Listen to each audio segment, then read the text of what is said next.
All right, so get ready because today we're diving deep into Rich Dad, Poor Dad. Oh, yeah, this one's a classic. It really is. It's all about Robert Kiyosaki's experience, right? Learning about money from two dads, Two dads, yeah. his own and his best friend's dad. Okay. And they had totally different views about money. Yeah, totally. And it really makes you think about why some people become wealthy Mm-hmm. while others struggle, even if they come from like similar backgrounds or have similar education. I mean, that's the big question, right? That Kiyosaki is trying to answer. It is. And what I find so interesting is that he uses his own life as the example. Yeah, like a case study almost. Exactly. He doesn't just like throw out a bunch of financial jargon. Right. He contrasts the mindset of his two dads. Yeah, for example, his own father was a PhD. Super educated. Yeah. But he always believed in working for a steady paycheck. Play it safe. Exactly. Play it safe. Don't take risks. But then you have the rich dad. Right, his friend's dad. Exactly. But this whole different It's philosophy. like totally opposite. He pushed Kiyosaki to learn about managing risk Hmm. and making money work for you. Okay, so this is already like turning the typical advice on its head. Right? Because usually we're told like, get good grades, go to college, get a secure job. Yeah, the standard path. But it sounds like Kiyosaki's rich dad wasn't really about that, was he? Well, it's not that he was against traditional jobs, Okay. but he emphasized something else. What's that? Building assets. Assets. Yeah, things that put money in your pocket. Instead of just focusing on earning a paycheck. Right. Wow. He even had Kiyosaki work for free at one of his businesses. Really? Yeah, it wasn't about being lazy or exploiting him. Oh. It was about showing him firsthand how to create value Wow. and build something from scratch. So it was like an apprenticeship. No way. Yeah. But hold on a second. Hmm. You're not saying that a house isn't an asset, are you? Oh, that's a good one. Because I think a lot of people, Yeah. myself included, see their house as like their biggest investment. It's definitely what we're told, right? Yeah. But Kiyosaki actually argues that a house is often a liability. A liability. Yeah, because it takes money out of your pocket. How so? Think about it.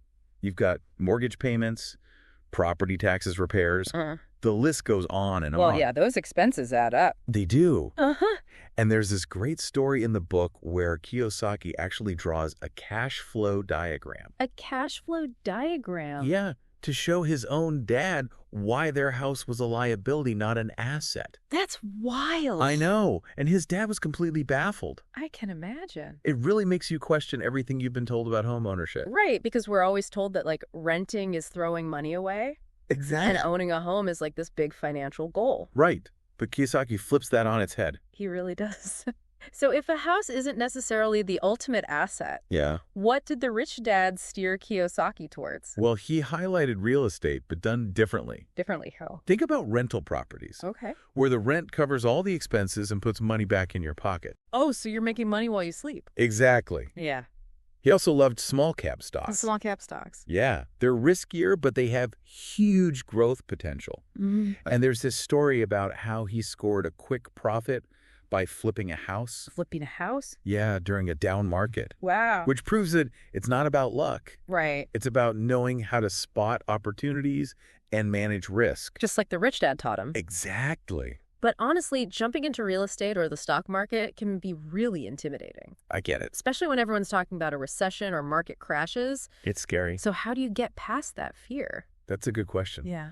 Well, Kiyosaki actually talks about the 5 major obstacles. 5 obstacles. Yeah, that keep people from reaching financial freedom. Okay, what are they? Number 1, fear. Makes sense. Then cynicism, laziness, bad habits, and arrogance. Whoa, that's a lot to overcome. It is. But he provides some strategies for each one. Okay. And he also reveals what he calls the biggest secret of the rich. Okay, I'm listening. Their use of corporations. Corporations, what do you mean? Did you know corporations get tax advantages that individuals don't? No, I didn't know that. For example, they can deduct expenses before paying taxes, Oh, wow. which reduces their overall tax burden. So it's not about being shady or anything. No, not at all. It's about knowing the rules and using them to your advantage. That's exactly it. That's pretty eye-opening. Right. It's a whole side of the financial system we don't learn about in school. Yeah, for sure. So corporations are like this legal tool to protect your assets and build wealth more effectively. Exactly. Kiyosaki's point is that the rich don't just sit back and get taxed heavily. Okay. They use their financial intelligence to create opportunities. Mm-hmm. He's not advocating anything illegal, just understanding how the game is played. Right. It's like knowing the rules of the game. Exactly. And he even talks about how the whole concept of taxing the rich has changed over time. Really? Yeah. Okay, now you've got me really curious about that. Oh, yeah, we've got to unpack that whole tax history thing. Let's do it.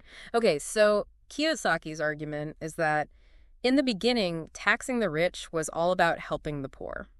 Okay, Robin Hood style. Exactly, but then government started needing more money, you know? Yeah, they always do. So those taxes kind of trickled down to the middle class. While the wealthy figured out ways to protect their assets. Exactly, especially using corporations. Right, corporations. Yeah. That's pretty eye-opening. Yeah. Makes you wonder if the system is really fair for everyone. It's a good question to ask for sure. But how does someone who's not already rich, start thinking that way? Most people are just trying to make ends meet, not set up corporations. Right. But that's where this idea of minding your own business comes in. Okay, minding your own business. Yeah, and it's not just about starting a company. It's more than that. It's about shifting your focus Okay. from working for someone else's dream to building your own asset column. I like that. Think about it. You could have a regular job. Yeah. But also be building a rental property portfolio on the side. Okay. That way you're not just relying on a single paycheck. So it's like diversifying your income streams. Yeah, exactly. Yeah. There's this example he uses about Ray Kroc, Ray Kroc. the founder of McDonald's. Oh, yeah. When someone asked him what business he was really in, he said, the real estate business. Wow. He was building an empire on the foundation of owning those prime McDonald's locations. That's smart. Right. So it's like playing the long game. Yeah. Thinking beyond just the next paycheck. Exactly. And building something that can generate income even when you're not working. Exactly. Kiyosaki's all about creating systems that work for you, Okay. not just working within someone else's system. Gotcha. He says, true financial freedom comes from building assets that generate passive income. Passive income. Yeah, things like rental properties, businesses, or investments that are putting money in your pocket 24/7. Even while you sleep. Exactly. That sounds amazing. It is. But let's be real. Not everyone can become a real estate mogul or start a business overnight. True. So what are some smaller steps people can take to start thinking more like the rich dad? Kiyosaki's a big believer in taking action, even if it's small. Small steps. Yeah. He encourages readers to invest in things that generate income, Like what?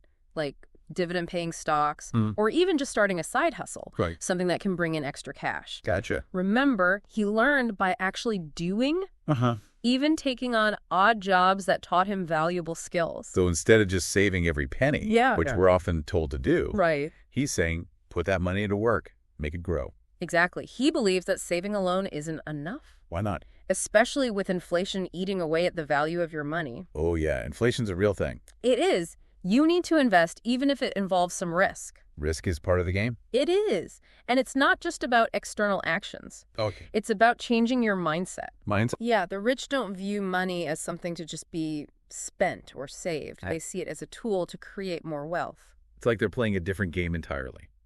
That's a great way to put it. Different rules, different strategies. Kiyosaki's all about learning those rules Okay. and shifting your perspective from scarcity to abundance. Abundance. Yeah, believing that financial freedom is possible and within your control. It's interesting because we talked about how he challenges the traditional definition of an asset, Right. arguing that a house, which many consider their biggest asset, can often be a liability. Exactly. It's still mind-blowing when you think about it. It is. But it makes sense when you consider those ongoing costs of homeownership. Yeah, all those hidden expenses. Exactly. It's about understanding the difference between something that puts money in your pocket and something that takes it out. Right. And he really emphasizes overcoming fear, which can paralyze you and prevent you from taking risks or investing wisely. Yeah, fear can definitely hold you back. Yeah. It can, but Kiyosaki's Rich Dad wasn't about avoiding risk altogether, was he? So what was his approach? He taught Kiyosaki to analyze and manage risk, not just run from it. Okay. Remember that analogy he uses? If you want to learn about risk, go visit the Alamo. Oh, yeah. He wasn't glorifying failure, Right. but he was saying that you learn from your mistakes. And keep moving forward. Exactly. And he also stressed the power of corporations. Corporations again. Yeah, explaining how the wealthy use them to their advantage, legally minimizing their tax burden and protecting your assets. That's a whole other level of financial strategy. It is, and most people aren't even aware of it. Right. It's about understanding that the rich often play by a different set of rules. Okay. And if you want to build wealth, you need to learn those rules too. It's not about being unethical. It's about working within the system to create the financial future you desire. This is all making a lot of sense now. Good. But there's this other big theme in the book that I want to talk about. That. The idea of finding your path. It sounds kind of fluffy next to all this talk of assets and corporations. I know, but it's actually deeply connected. How so? Kiyosaki believes finding your path is about more than just choosing a career. It's about discovering your purpose, the thing that aligns with your passions and values. Okay. He argues that when you find that sweet spot, financial abundance often follows naturally. So it's not just about chasing money. Right. It's about finding something you're passionate about. Exactly. And remember that story he tells about a classmate who became wealthy but was still miserable? Oh, yeah, because he was in the wrong profession. Exactly. It makes you realize that money isn't everything. It's not, but it's definitely easier to build wealth when you're doing something you love. Right. Did Kiyosaki always know what his path was? Actually, he talks about how he didn't have it all figured out early on. Really? Yeah, he went to military school, trained to be a ship's officer. Wow. But realized that wasn't his true calling. So he had to figure it out along the way. He did. It was through unconventional experiences like working for his rich dad and attending personal development seminars that he found his passion for financial education and entrepreneurship. So his journey wasn't a straight line? Not at all. He took risks, stepped outside his comfort zone, and learned along the way. It's kind of inspiring. It is. And how do you even begin to figure out your path? That's the question, isn't it? It sounds so daunting. Kiyosaki encourages readers to trust their intuition. Intuition. Yeah, follow their hearts and be open to new possibilities. Okay. He believes there's no one-size-fits-all answer. Right. And that it's an ongoing process of growth and self-discovery. A journey. Exactly. He even talks about choosing heroes like people who inspire you, you know? Yeah, those role models. Yeah. And they make success feel achievable. Like it's possible. Yeah, exactly. He shares how he admired baseball legends. Oh, yeah. Like Willie Mays and Hank Aaron when he was a kid. Makes sense. And now he looks up to financial giants. Oh, wow, woo. Like Warren Buffett and Donald Trump. Okay, so from sports heroes to financial titans. Yeah, it's like finding role models who embody the qualities you want to cultivate. And learning from their experiences. Exactly. He even describes visualizing himself acting with the confidence of Trump or analyzing a trend like Buffett might. That's powerful, using visualization to achieve your goals. It really is.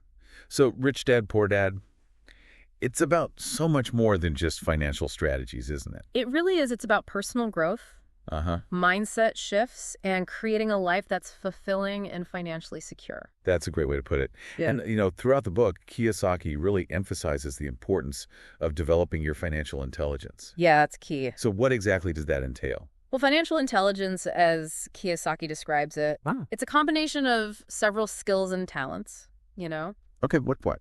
It's about understanding accounting, investing, understanding markets. Okay. And the law, particularly when it comes to taxes and corporations. So he's not just talking about being good with numbers. No, it goes beyond that. Okay. It's about being able to see opportunities that others miss. Okay. To analyze risks and rewards and make smart financial decisions. Gotcha. It's about understanding how money works in the real world, not just in theory. Right, because there's a big difference there. There is. He even compares financial intelligence to a kind of synergy where the whole is greater than the sum of its parts. Okay, I like that. That's a good way to put it. It's about leveraging your knowledge and skills to create a powerful force for building wealth. I love that. You know, one thing that really struck me was Kiyosaki's idea that savers are losers.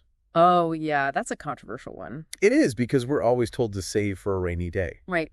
Right? Saying save. So it seems kind of counterintuitive. It does. But that's where Kiyosaki really challenges conventional wisdom. He does. He argues that in today's world with inflation, you know. Yeah, inflation's real. It is. Just saving isn't enough. Why not? Because inflation is constantly eroding the value of money. Okay. He actually thinks savers are losing money. Really? Because their savings aren't growing as fast as inflation. So he's saying, put that money to work, invest it.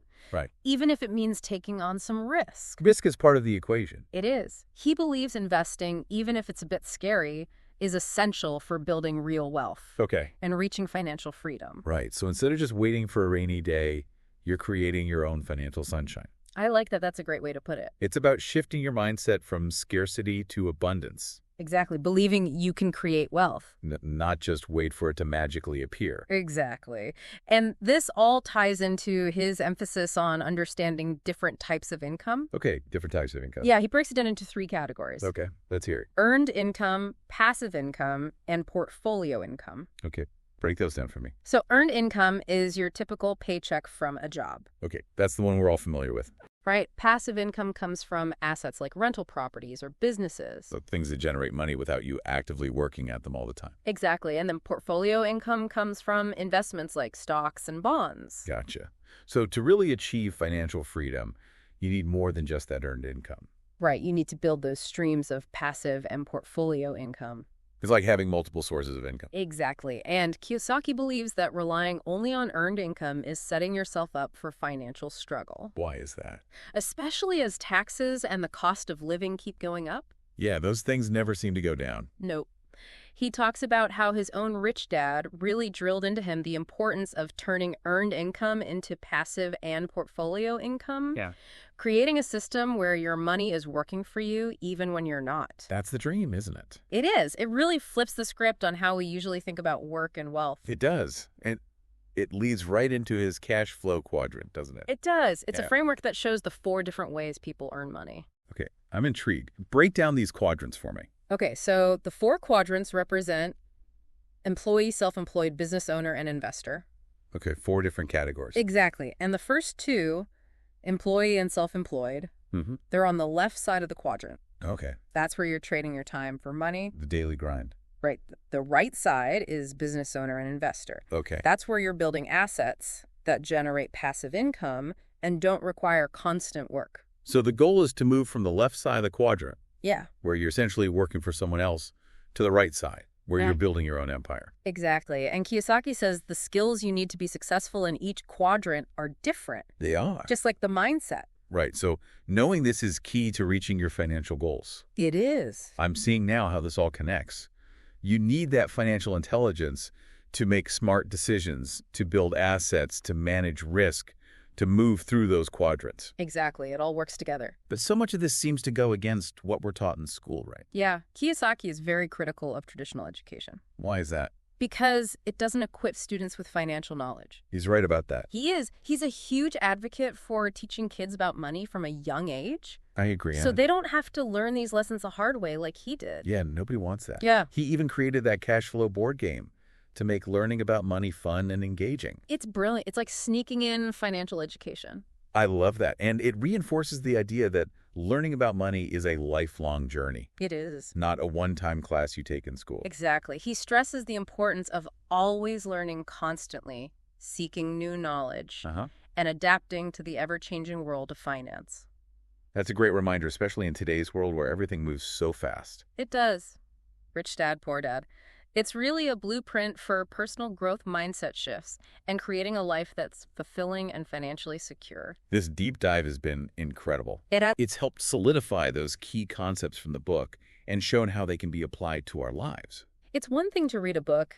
It's another to really dissect the ideas and see how they connect to our own experiences. We've uncovered some real gems of wisdom, haven't we? We have. From understanding the difference between assets and liabilities to the power of mindset, finding your path, and building financial intelligence. And I think what's most compelling is that Kiyosaki's message isn't just about getting rich for the sake of being rich. So it's more than that. It's about creating a life with more freedom, purpose, and abundance on your own terms. I love that he challenges us to think differently about money, He does. to see it as a tool we can use to build the life we want, not something to be afraid of or fixated on. Exactly. He encourages us to take control of our financial destinies. To believe we can create the future we want. Exactly. And he reminds us that true wealth isn't just about money. It's about more than that. It's about the relationships we build, the impact we make, and the legacy we leave behind. That's beautiful. This has been a fantastic deep dive into Rich Dad, Poor Dad. It has. And I hope it's inspired everyone listening to take a closer look at the book themselves. It's worth a read for sure. There's so much to learn and apply to your own journey. Remember, the path to financial freedom starts with a single step. Okay. Choose to learn to challenge your assumptions and to take control. Great advice. You might be surprised by what you can achieve. Thanks for joining us on this deep dive. It was my pleasure. Until next time, happy learning.